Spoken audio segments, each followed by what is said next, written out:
atau adanya tiga pandangan tentang yang namanya kelanjutan hidup sesudah mati. Pertama, ada yang mempunyai anggapan bahwa mati itu artinya sudah berakhir segala-galanya dan tidak ada apa-apa lagi. Ini pandangan orang yang sama sekali tidak punya iman terhadap Allah dan hari kiamat. Kematian manusia seolah-olah sama dengan kematian binatang dan kematian benda-benda yang lain. Pandangan yang kedua menganggap bahwa mati itu artinya sudah tidak lagi merasakan apa-apa sampai nanti dibangkitkan dari kubur, dihidupkan kembali. Jadi selama dalam melintasi alam yang disebut alam kubur atau alam barzakh, ini tidak ada apa-apa. Tidak ada siksaan, tidak ada kenikmatan. Ya artinya mati. Mati dalam arti tidak ada apa-apa. Selama di dalam kubur. Sampai kelak dibangkitkan lagi. Baru di sana akan ada apa-apa. Kelanjutan. Yang ketiga, ada pandangan yang menganggap bahwa mati itu sebenarnya hanya berlaku untuk jasad atau badan kasar, sedang roh atau jiwa itu kekal tetap. Dan roh inilah yang di alam barzakh akan merasakan apakah pahala dalam arti kenikmatan atau siksa dalam arti penderitaan. Dan sejak itu, hanya sejak yang namanya mati, berakhirlah cerita yang namanya badan fisik ini. Sudah tidak ada lagi kelanjutan. Yang ada hanya roh. Jadi sejak mati menurut pandangan yang ketiga ini, itu peranan badan fisik kita ini sudah berakhir, sudah habis. Sudah habis ceritanya. Yang ada kelanjutan ini hanya roh. Jadi sejak alam kubur sampai besok, itu semuanya dilakukan hanya dengan roh. Dengan jiwa saja tanpa badan fisik kita. Ini ternyata ketiga-tiga anggapan atau pandangan ini tidak sama dengan pandangan Islam. Islam mengajarkan bahwa mati itu bukan apa-apa. Mati itu tidak berarti lenyap. Mati itu tidak berarti berakhir, tetapi mati itu artinya berpindah alam. Berpindah alam. Memang Islam berpendapat bahwa roh itu tetap kekal. Sekalipun sudah berpisah dari badan. Berpisah dari badan itu artinya, menurut Islam, berarti bahwa roh itu sudah tidak lagi bisa mempergunakan dan memanfaatkan badan jasmani ini. Artinya, badan jasmani ini sudah tidak lagi terikat, sudah tidak lagi berada di bawah perintah roh atau jiwa itu. Sehingga badan atau anggota jasmani kita ini semata-mata merupakan alat. Alat mati malahan. Alat yang tidak mempunyai daya atau kekuatan sendiri kecuali apabila diperintah, dipergunakan, dijalankan, digerakkan oleh yang namanya roh. Jadi menurut pandangan Islam, badan jasmani ini tidak lebih, tidak kurang seperti hanya kendaraan. Kendaraan itu baru bergerak apabila ada yang mengendarai. Ketika si pengendara ini sudah tidak lagi mengendarai kendaraan itu, maka dengan sendirinya kendaraan ini sudah tidak berfungsi, sudah tidak punya peranan apa-apa.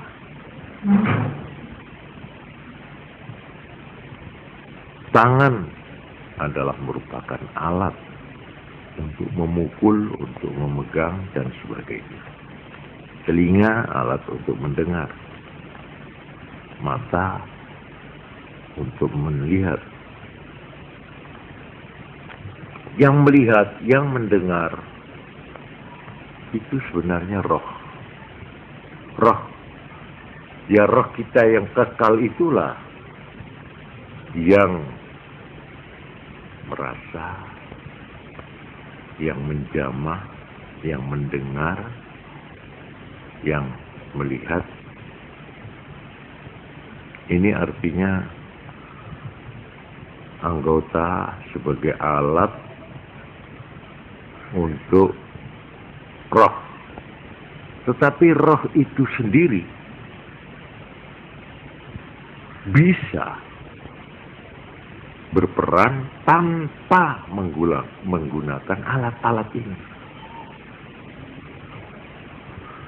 Sebagai contoh, roh ini bisa merasa sedih. Apa alat untuk sedih? Tidak ada. Tanpa alat, dia merasa senang, dia merasa sedih, merasa sumpek, merasa sempit. Itu semua adalah roh. Bukan badan jasmani, bukan anggota badan kasar ini. Ini tidak ada hubungannya dengan anggota kita ini. Orang susah, sedih. Itu alat apa yang digunakan? Untuk merasa sedih, merasa gembira. Tidak ada. Memang roh bisa berfungsi tanpa memakai alat. Nah, yang namanya mati, sesuatu peranan yang digunakan, yang peranan roh, yang tanpa alat anggota itu tetap. Jadi dia kalau sudah masuk alam lain yang namanya alam kubur, maka roh ini tetap dengan fungsinya yang tanpa alat tadi. Dia merasa senang, dia merasa sedih, tetap merasa jibuk, merasa ini, merasa semua perasaan-perasaan nikmat, perasaan-perasaan susah, itu tetap kekal bersama roh. Sekalipun anggota badan sudah hancur luluh, sudah menjadi abu, tetap. Jadi yang namanya mati ialah habisnya peranan anggota itu, habisnya peranan roh itu dalam menggunakan anggota fisik. Atau dengan kata lain, roh ini sudah tidak bisa menggerakkan, menggunakan mata ini, telinga ini, tangan ini, yang ada hubungannya dengan fisik sudah berakhir. Itu namanya mati. Tetapi roh ini, oleh karena roh itu tidak pernah mati, maka ia tetap selama di alam kubur merasakan enak gak enak, susah gak susah. Yang semua itu, peranan roh itu tidak menggunakan, tidak memerlukan anggota fisik. Nah, itu namanya kehidupan di alam barzakh. Dan bahwa pada satu saat roh ini kembali hadis dikatakan bahwa orang yang baru mati, nah ini berapa batasnya itu, roh itu dikembalikan lagi. Jadi artinya begitu orang itu dibawa ke kubur, terus ditanam, roh ini yang tadinya sudah berpisah, dalam arti sudah tidak ada kaitan dan hubungan, dikembalikan lagi. Sehingga pertama kali malaikat yang bertanya, menanyakan ini dan itu, ini langsung berhadapan dengan roh, dengan lengkap dengan badan jasmaninya ini. Itu di dalam kepercayaan Islam. Mengembalikan roh berperan terhadap anggotanya di alam kubur itu bukan apa-apa bagi Tuhan, ya, bagi Tuhan. Dan sekarang saya mau melanjutkan keterangan. Karena itu saya kemarin mengatakan, mati itu kalau boleh saya contohkan yang paling jelas, yaitu orang yang hidup tapi badannya lumpuh. Dia punya tangan, tapi tangannya sudah tidak bisa digunakan lagi, digerakkan tidak bisa. Dan ini yang namanya mati tidak hanya 1, 2, 3 badan, sekujur badan sudah lumpuh, sudah tidak berfungsi lagi sudah. Jadi kita punya keinginan, kehendak, tapi sudah tidak bisa lagi, sebab sudah lumpuh. Mata kita sudah tidak lihat, sudah kabur entah karena penyakit apa, tidak bisa dimanfaatkan. Nah, lumpuh total inilah yang namanya mati. Jadi mati itu sebenarnya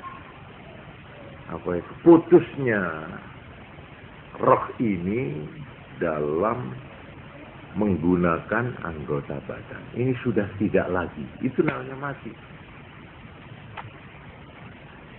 Sedang roh ini tidak pernah mati, tetap kekal. Ini berdasar Quran maupun berdasar hadis, seperti yang pernah saya baca, yaitu hadis yang mengatakan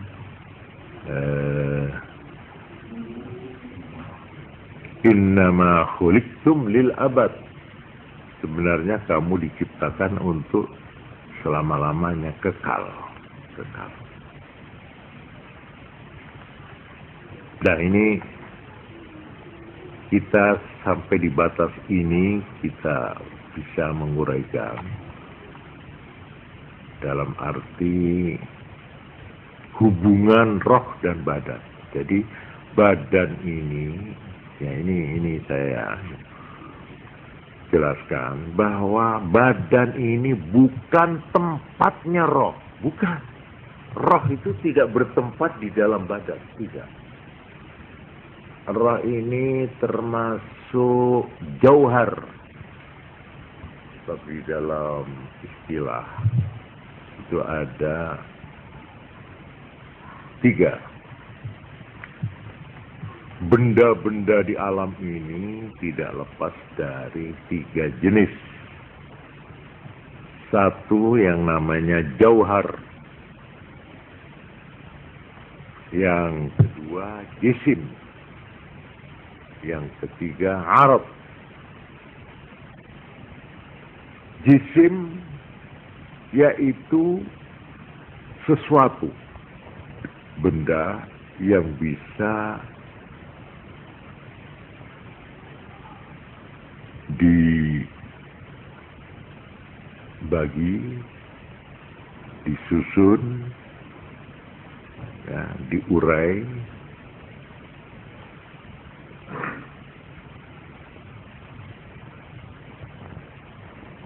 jadi bisa diukur, bisa ditimbang, itu jisim atau benda padat.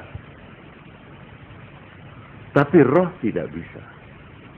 Roh itu termasuk, malah di dalam Quran dikatakan kulir ruhu min amri rabbi.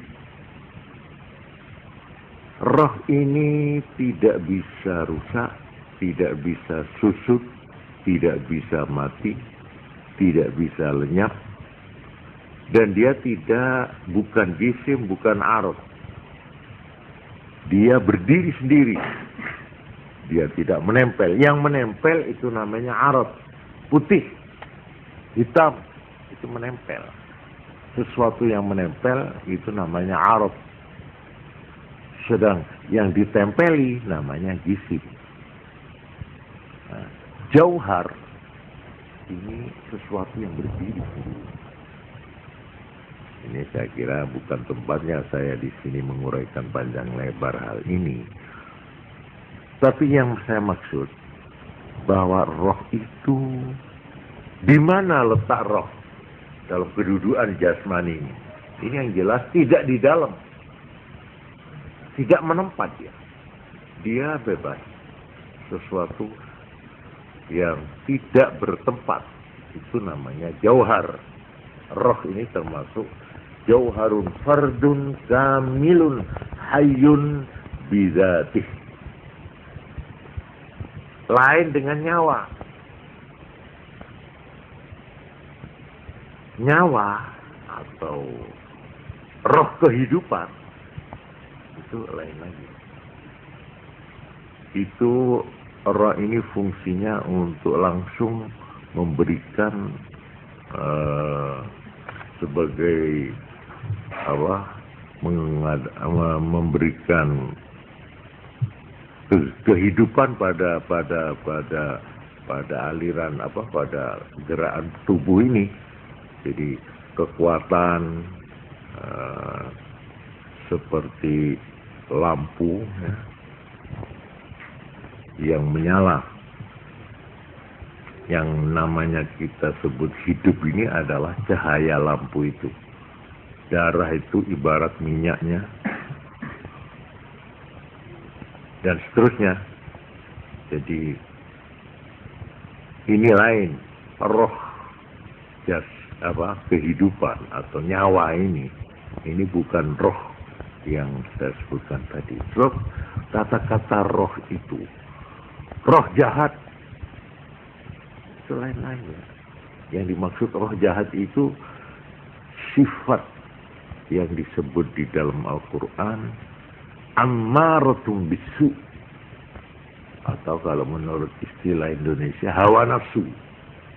Hawa nafsu itu ya sesuatu yang bersifat roh, artinya bersifat khas, yang abstrak, yang tidak bisa diraba, tidak bisa diwujudkan. Ini membicarakan soal ini. Jadi dengan gampangnya saja, apabila lampu yang namanya nyawa ini sudah tidak menyala, sudah mati, padam, maka itu namanya mati. Artinya berarti mati badan ini. Artinya kegiatan badan ini menjadi berakhir. Tapi yang bertanggung jawab, yang menerima perintah dari Allah, yang menerima agama, itu bukan nyawa. Nyawa ini hanya penggerak mesin gitu saja. Tapi yang bertanggung jawab, yang berpikir, bercita-cita, berangan-angan, itu jahat atau itu roh-roh yang tadi saya katakan kekal tadi itu, yang merupakan jauhar. Nah, ini saya batasi sekian sebagai mengulangi keterangan saya yang lalu. Tentunya ada yang kurang puas ya, karena kurang jelas. Sampai-sampai dikatakan bahwa roh kita, roh yang dimaksud yang kekal itu merupakan atau lebih dekat disebut jenis malaikat. Nah, inilah hebatnya manusia. Manusia ini mempunyai susunan konstruksi yang terdiri dari macam-macam unsur. Unsur malaikat ada, yaitu roh tadi. Jadi roh itu sebenarnya alamnya bukan di sini. Dia di sini ini orang asing di bumi. Dia itu di alam sana. Alamnya roh itu adalah alam malaikat. Alam gaib. Itulah rumah aslinya. Karena itu dikatakan kalau orang mati itu pulang kembali. Inna lillahi wa inna ilaihi raji'un. Berpulang. Yang pulang itu ininya. Apa? Rohnya ini pulang ke alamnya. Dan roh yang baik, yang berhasil diuji selama di sini, dia itu diambil, ditaruh di sini, diberi kendaraan namanya badan. Ayo, gunakan ini. Sampai di mana kemampuanmu? Sudah selesai, ayo kembali. Kembalikan. Kalau dia bertugas baik, dia gembira, merasa bebas dia. Dia bebas kembali ke rumah aslinya. Dan dia tidak terikat lagi oleh segala macam hukum yang disebut hukum alam, hukum bumi, hukum hidup di bumi ini. Dengan segala macam tetek bengeknya itu. Nah, dia kalau sudah lepas, dia sudah bebas, tidak berlaku hukum bumi ini padanya. Dia akan mengalami hukumnya sendiri, hukum roh. Tiap-tiap alam itu punya hukum sendiri. Ketika kita di dalam perut, kehidupan kita di dalam perut tunduk pada hukum yang berlaku di perut. Ketika kita di sini, kita hidup dalam hukum di sini, yang disebut hukum alam. Hukum alam itu alam bumi. Kalau kita sudah pindah lagi ke alam yang ketiga, yaitu alam kubur, kita di sana mempunyai hukum sendiri. Ada hukum sendiri, hukum Tuhan di sana ada. Berlakulah hukum baru di sana. Kalau kita sudah masuk ke akhirat, di sana ada hukum sendiri. Jadi hukum-hukum yang disebut hukum alam, hukum itu sebenarnya satu hukum berlaku untuk satu ruangan. Oleh karena itu keliru sekali apabila orang ingin mengukur, ingin menilai alam kubur dengan ukuran hukum yang berlaku di bumi. Gak bisa. Gak bisa. Di sini yang berlaku adalah hukum panca indera umpamanya. Ini tidak bisa diberlakukan di alam kubur. Gak bisa. Oleh karena itu banyak hal-hal yang kadang-kadang kita itu tidak bisa menerima. Tetapi Kanjeng Nabi Muhammad SAW bersabda, "Ma min 'abdin illa wa liqalbihi 'ainani." Tidak ada seorang hamba di dunia ini kecuali dia hatinya punya dua macam atau jenis mata. Nah, untuk gampangnya disebut dua mata. Wa huma 'ainani yudriku bihimal ghaib. Dengan mata ini, mata hati ini, dia bisa menangkap hal-hal yang gaib. Fa idza aradallahu ta'ala bi'abdin khairan, apabila Tuhan menghendaki seorang hamba itu kebaikan, fataha 'ainai qalbihi, kedua mata hatinya dibuka oleh Allah.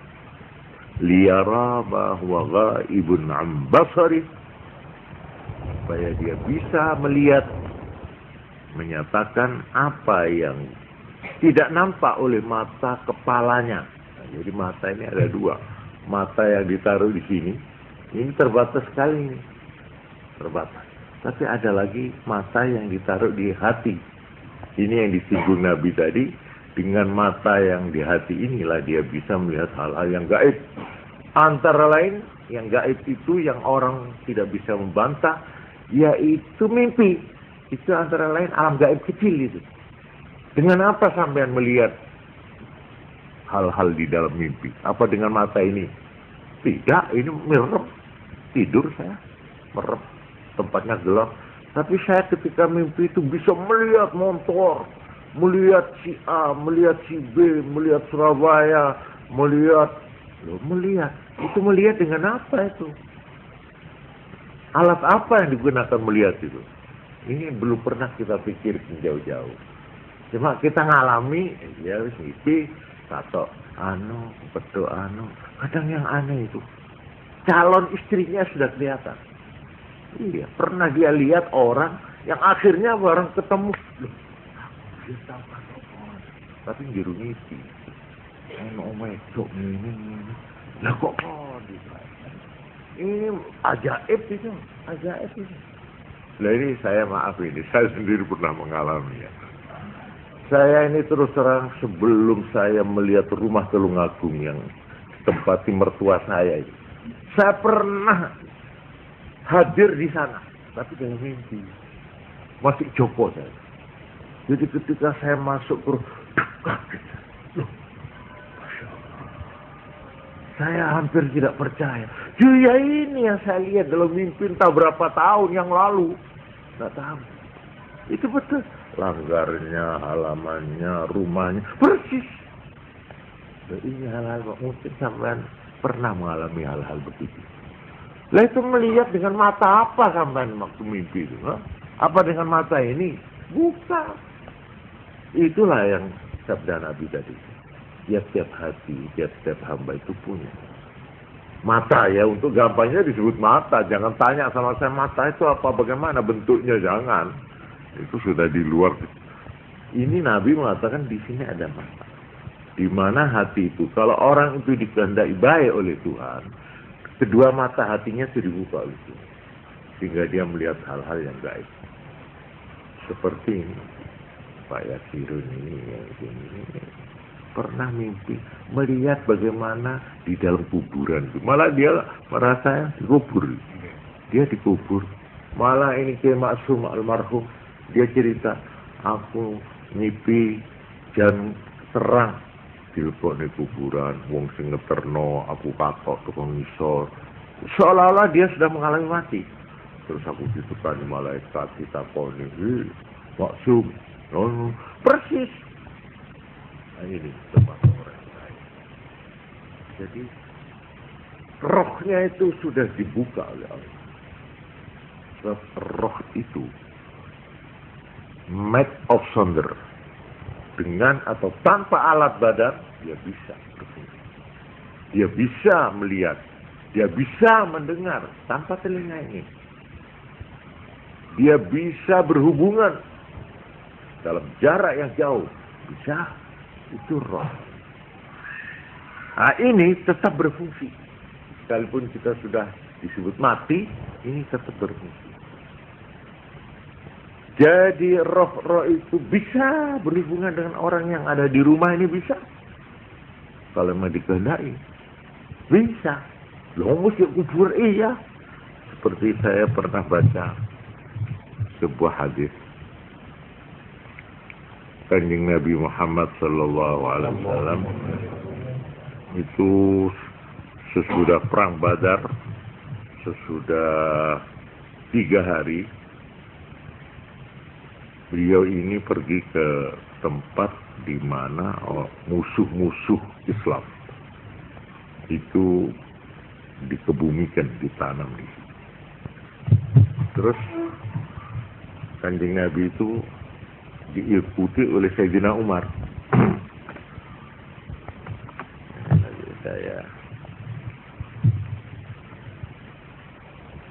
Ini beliau berbicara dengan mereka yang sudah di dalam kuburan itu.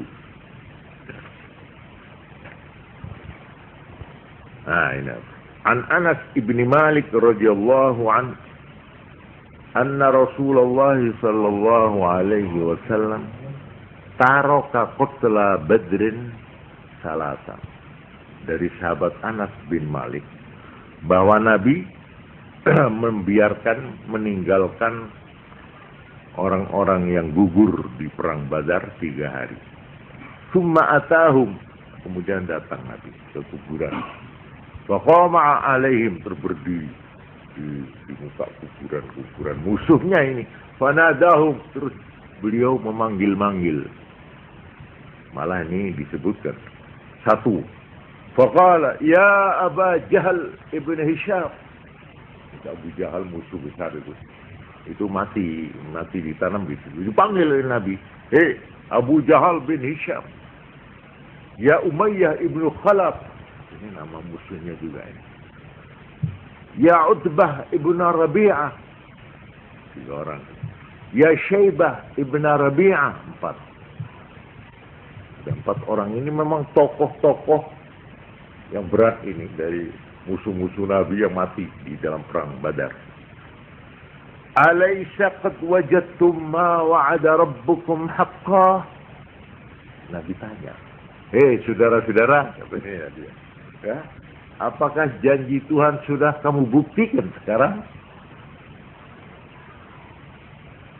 Fa inni qad wajadtu ma wa'ada rabbi haqqan. Saya sendiri di sini sudah menemukan apa yang dijanjikan Tuhan. Itu kemenangan dan sebagainya. Ini fasami'a Umar qaulan Nabi. Sayyidina Umar yang ada di situ itu dengar Nabi bicara begini nih, faqala, terus berkata, si Umar, ya Rasulullah, maaf Rasulullah. Kaifa yasma'u wa anna yujibu wa qad jayyafu.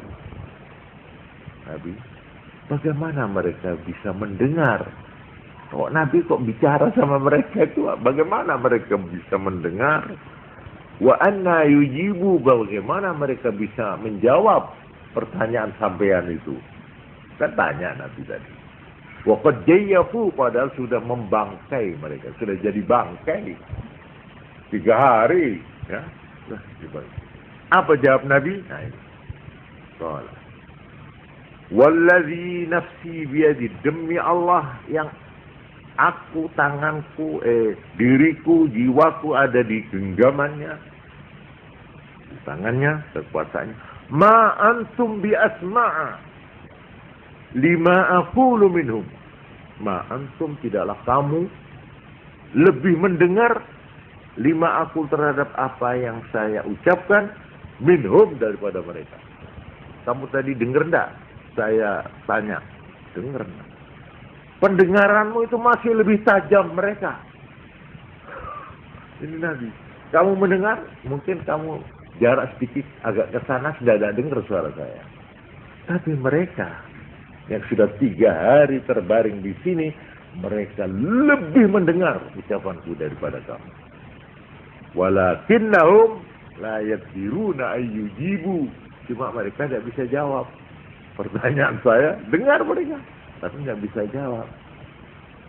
Itu bawahnya sampean di muka kuburan musuhnya. Yo, kon wani nang kowe yo, tak tantang gelut dah kon. Dengar dia, tapi dia tidak bisa jawab. Tapi dia jawab, iya saking aku dik gini dah. Iya dengar. Dan ini yang harus dicatat. Ini berlaku pada orang kafir. Ini orang kafir ini. Ya Aba Jahal, ini. Ya Aba Jahal, ya Umayyah, ya Utbah, ya Syaibah. Ini nama orang kafir. Ini Nabi bicara. Mulanya orang itu dikatakan oleh Nabi, idza hadartumul maridah awil mayyita faqulu khairan. Kalau kamu hadir mendatangi orang yang sakit,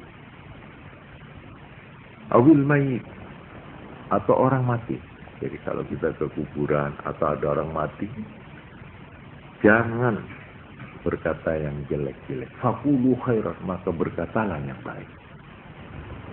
Ada orang mati keluarga kita. Jangan di sini nih ada omong-omongan sing gak karu-karuan. Omong sing apik. Paling-paling yang dungo. Mungkin arwah bapak kula. Kenapa? Fa innal malaikata yu'minuna ala ma taqulun. Karena malaikat yang hadir mengamini apa yang kamu ucapkan. Ini rawahu Muslim. Jadi kalau ada orang mati atau orang sakit parah ya, nemen sakit, jangan omong rusuh, apalagi terus main dadu. Ayo timbang kesel nunggu naik, krek. Wah, aku ndak ilok banget. Mbok gitu, nak dolan, main gitu. Tapi pun tegede wong sakit parah yang menghadapi mati, kasihan. Tapi kalau sampean baca yasin, baca selawat, atau apalah doa, ya Tuhan, ampunilah, ringankanlah bebannya apa. Itu malaikat yang hadir mengamini, amin. Ini kalau kita percaya kepada ucapan Nabi. Nabi yang mengucapkan ini, an Ummi Salamah, dari ibu Ummu Salamah itu istri Nabi. Ummu Salamah itu istri Nabi. Dan ini hadis sudah dikoreksi, rawahu Muslim, dianggap sahih, benar. Nah inilah, bahwa roh yang sudah di alam kubur itu bisa masih punya kontak dengan kita. Oleh karena itu Kanjeng Nabi memerintahkan kalau kita itu hadir ke kuburan, dikenal atau tidak dikenal, ucapkanlah salam. Itu hadis sahih. Nabi mengajari, Assalamualaikum diyara qaumin mu'minin, inna bikum insyaallahu lalahikun, nas'alullah li walakumul afiyah. Ini ajaran Nabi. Sahabat-sahabat yang akan pergi kuburan diburui. Kon nang kuburan ulo salam ini ya. Assalamualaikum diyara qaumin mukminin, penduduk rumah atau tempat-tempat tinggalnya orang mukmin ya kuburan itu. Inna kami ini insyaallah apabila sudah dikehendaki oleh Allah bikum padamu salahipun bakal menyusul, pasti menyusul. Terus doanya nas'alullaha lana walakumul afiyah. Kami mohon mudah-mudahan selamat bagi kami dan bagi tuan-tuan. Ini ajaran Nabi. Dan kalau kita diperintah oleh Nabi untuk mengucapkan salam, itu artinya dia dengar enggak ini? Kalau tidak dengar, buat apa kita diperintah? Nah ini seperti, jangankan orang Islam, orang kafir dengar. Nabi bicara dengan orang kafir ini. Hadis dari Anas bin Malik, rawahul Bukhari wa Muslim, wal lafzu li Muslim. Ini dua gembong, hadisnya banyak. Bukhari juga, Muslim juga punya. Jadi adanya kontak jadi tidak sia-sia, karena itu sunat orang ziarah kubur itu. Dan orang itu tahu, di dalam sebuah hadis diterangkan, apabila orang yang mengantarkan itu sudah pulang, maka suara terompahnya atau sandal atau sepatunya orang yang mengantar itu didengar oleh mereka yang kita antarkan di dalam. Dengar, terus mulai ada itu susu nih. Iya, pulang. Jadi inilah ya. Sebenarnya kalau dibolak-balik dipikir secara agamis, mati sebenarnya bukan apa-apa. Asal kita di sini baik-baik, kepindahan kita pun baik. Jadi sama saja dengan pindah sekolah gitu saja sudah. Kalau kita di sini baik lulus, ya tidak apa-apa, sana diterima disambut baik. Tapi kalau kita di sini memang kondisinya itu beling, ya malesan, ya ditandai terus itu. Satu ini harus dikasih dengan tinta merah ini. Ini kepindahan dari penjaraanmu itu ini. Ya ini pindahan penjara ini. Spesifidis. Kemudian saya ingin membacakan di sini sebuah ayat.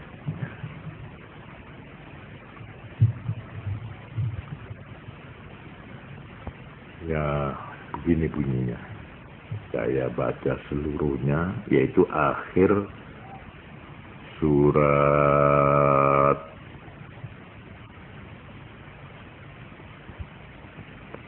surat Al-Mu'minun. A'udzu billahi minasyaitonir rajim.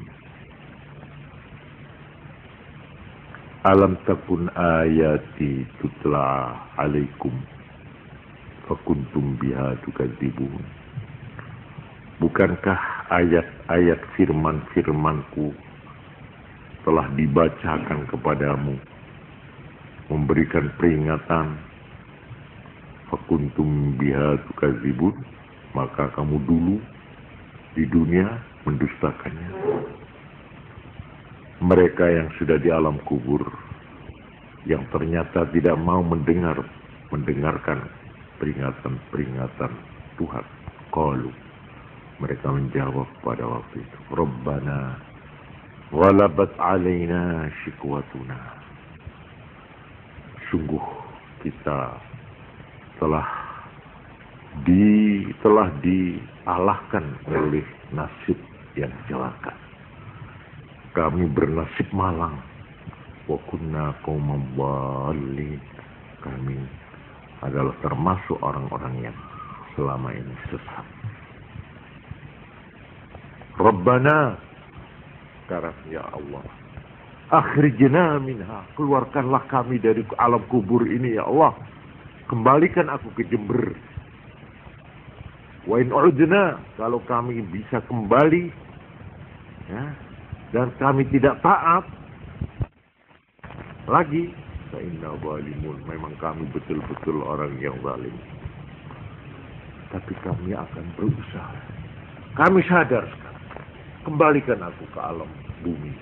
Kami akan berbuat amal yang baik. Kami akan taat.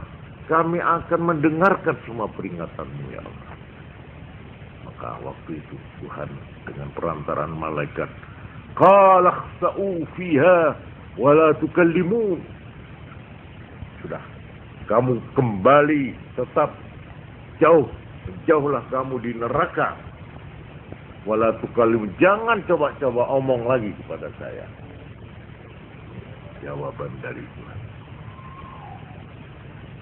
Ini disambung dengan firman gambaran bagaimana mereka di dunia.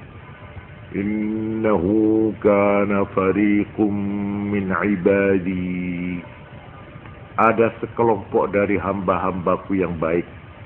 Yaquluna, mereka berdoa. Mereka wiritan. Rabbana amanna faghfir lana warhamna wa anta khairur rahimin.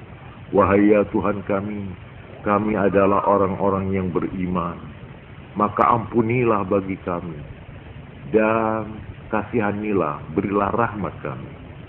Wa anta khairur rahimin, dan Engkau adalah Tuhan yang apa? Ini diulang oleh Tuhan. Ya, kamu dulu bilang begitu ya. Kamu mengejek orang sembahyang, kamu mengejek orang berdoa, kamu mengejek orang wirid. Fattakhadtumum sukhriyan. Ini yang dimaksud tadinya adalah untuk 4 orang sahabat Nabi, yang 4 orang ini budak belia. Zaman itu masih ada budak belia, yaitu sahabat Bilal, bukan azan Nabi, itu orang negro.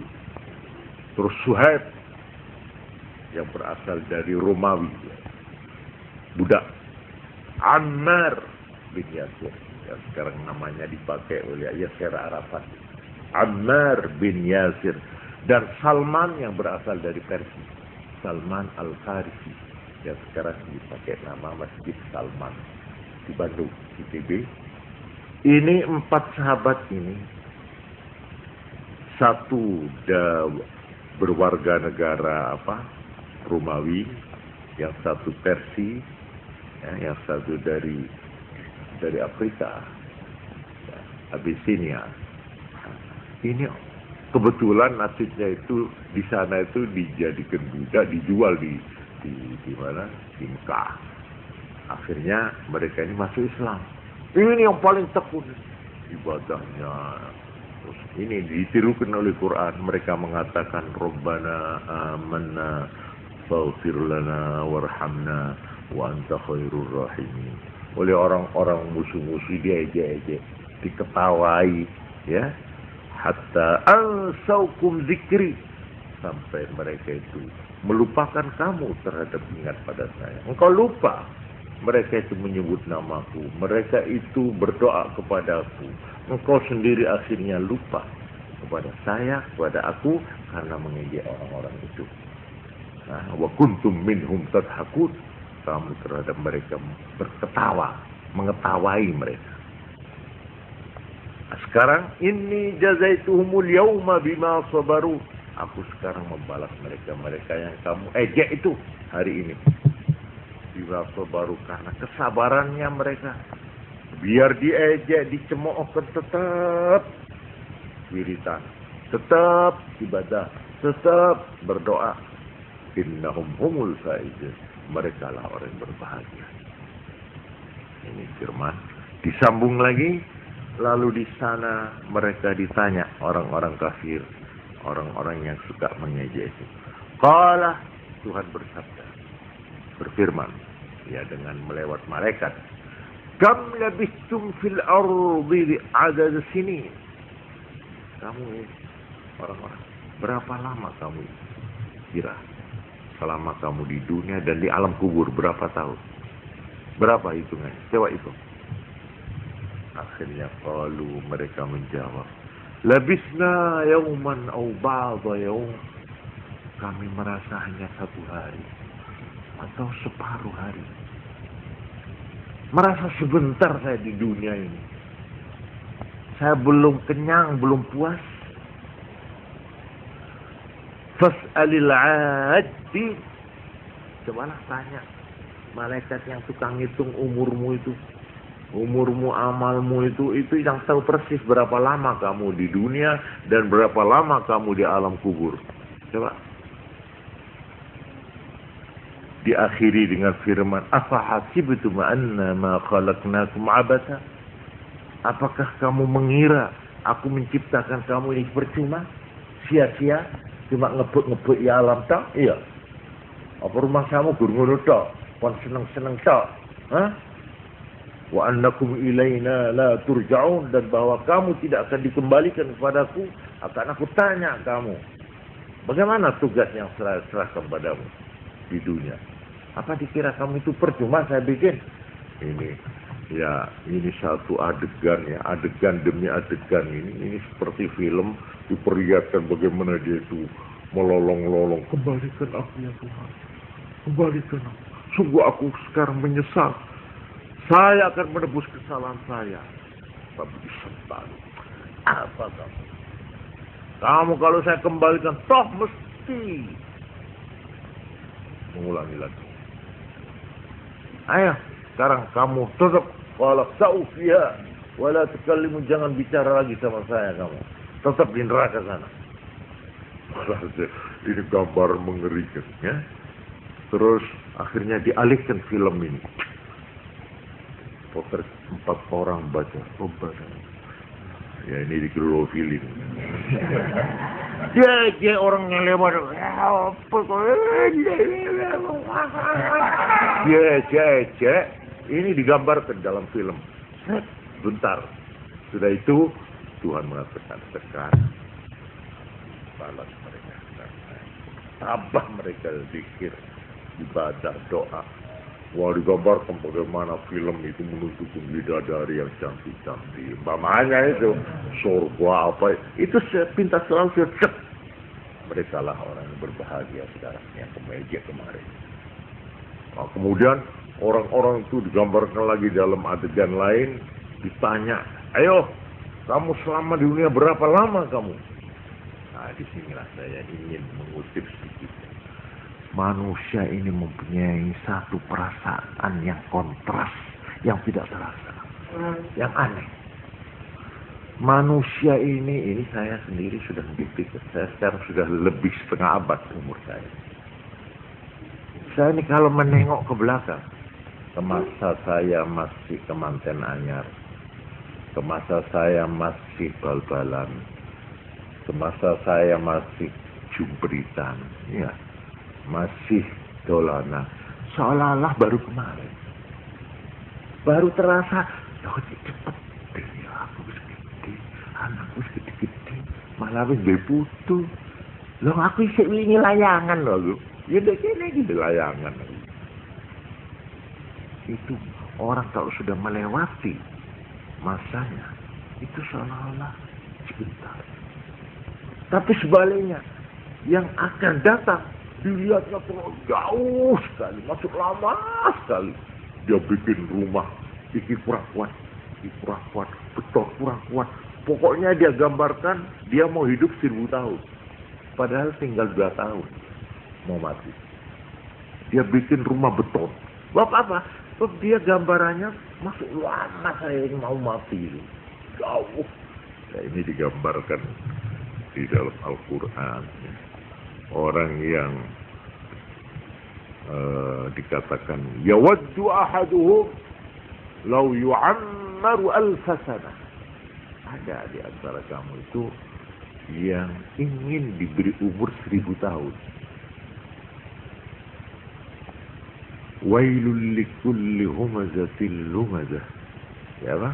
Alladzi jama'a malan wa 'addadah. Ya, orang yang asyik mengumpulkan harta kekayaan, katanya Tuhan. Dia menghitung-hitung, dia bekerja di itu, sekarang berapa uangnya di bank, sekian juta.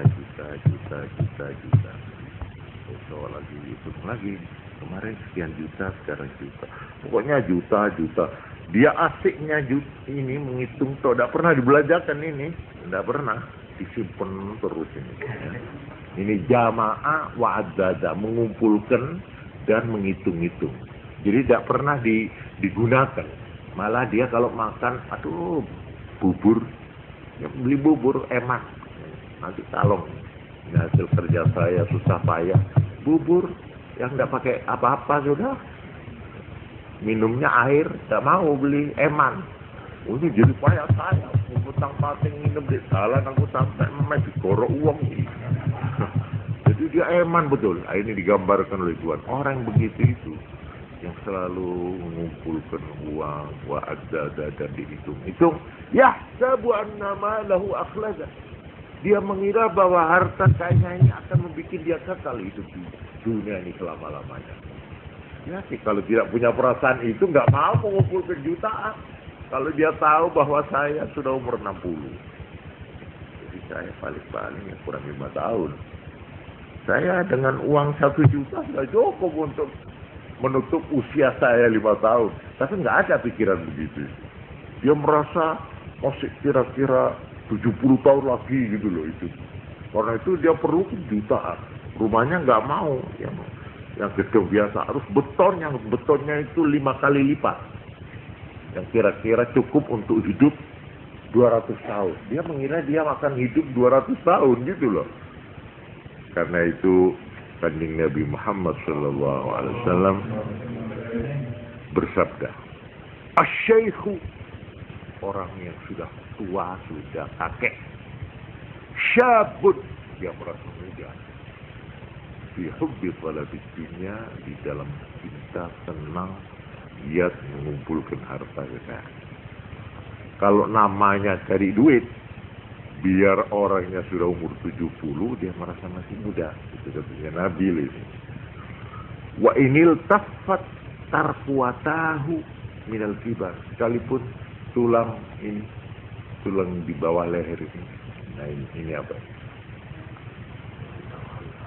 Nah, ini sudah, sekalipun sudah bertaut, karena sudah tua. Orang tua itu ininya terus gini, tulangnya itu ternumpuk gitu.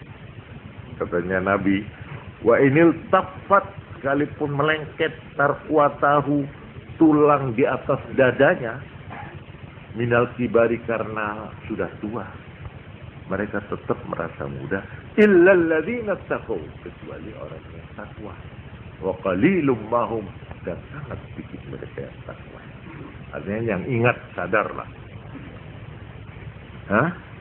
Wa qalilum mahum. Jadi inilah satu hal yang kalau kita seperti ada orang yang namanya Uzair ibnu Syarkhiyah, fa'amatahu Allahu mi'ata 'am, dia dimatikan oleh 100 tahun dalam Quran. Dia mati 100 tahun. Faba'atha, tapi terus dihidupkan lagi. Jadi dia itu tidak dikubur, cuma berbaring tidur, ketiduran 100 tahun. Uzair. Sampai karena anehnya dianggap anak Tuhan oleh orang Yahudi. Ini Uzair ini tertidur 100 tahun. Faba'athahu, kemudian dibangunkan dia. Qala, terus ditanya, kam labista? Kamu berapa lama tidur? Qala labistu yaum, saya cuma tidur 1 hari. Au ba'd, atau au ba'da yaum, atau cuma separuh hari. Merasanya itu dia cuma sebentar. Qala, menjawab malaikat ini, bal labista mi'ata 'am, bahkan kamu sudah 100 tahun di sini. Fanzur ila ta'amik wa syarabik lam yatasanna, coba lihat makananmu dan minumanmu.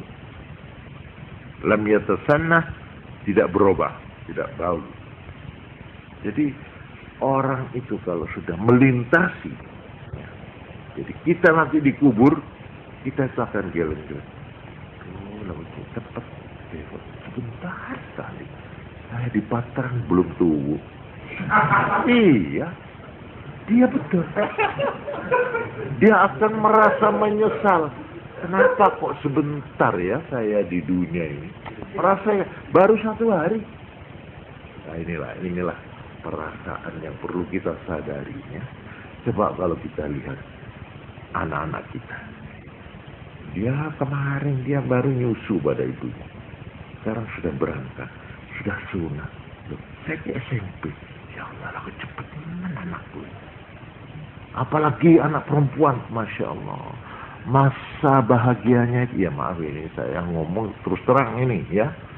Kasihan dia. Cobalah. Masa-masa emasnya anak perempuan itu berapa tahun? Coba. Umur 11 dia belum ngerti apa-apa, Mas. Baru mengenal yang namanya berai, maca ini, umur 14, 15, berapa belas kawin, habis. Cobalah pikir. Loh ini maaf ini ya, saya ngomong terus terang ini. Ya, bagi seorang yang sadar ya, ibu ini, Masya Allah, mau wedok terapas.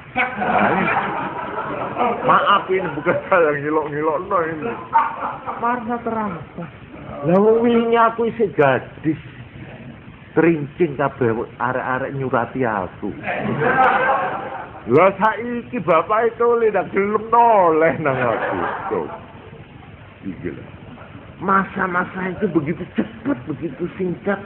Saya kira kalau kita lihat laron itu lahir dengan suwiwinya, keplek-keplek kesenggol, sudah jatuh, mati, kerubut semut. Kita Masya Allah.